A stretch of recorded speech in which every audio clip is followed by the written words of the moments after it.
Hotel booking کی معروف company Airbnb نے کہا کہ وہ مغربی کنارے میں اسرائیلی بستیوں کے تمام گھروں کو اپنی ویب سائٹ سے خارج کر دے گی۔ اس اقدام سے ایئر بی این بی کی ویب سائٹ سے وہ تمام اسرائیلی ہوٹلز غائب ہو جائیں گے جن کو مغربی کنارے میں اسرائیلی آباد کاری کے تحت بنایا گیا ہے۔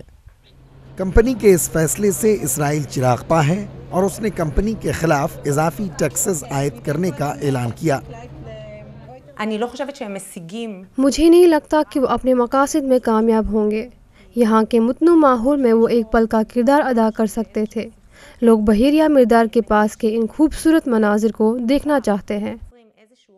غرب اردن میں قائم یہ اسرائیلی بستیاں بین الاقوامی قوانین کے مطابق غیر قانونی ہیں۔ فلسطینیوں اور انسانی حقوق تنظیموں نے ایئر بی این بی کے اس فیصلے کا خیر مقدم کیا ہے۔ Human Rights Watch Airbnb کے اس فیصلے کا خیر مقدم کرتا ہے۔ کمپنیاں اپنے کاروبار کو اس دائرے تک نہیں لے جا سکتی جہاں انسانی حقوق کی پامالی ہو۔ اقوام متحدہ کے قوانین بھی اسی بات پر زور دیتے ہیں۔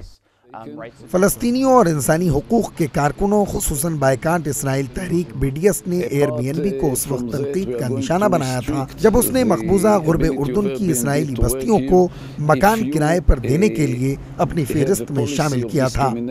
Bureau report, E T V Bharat.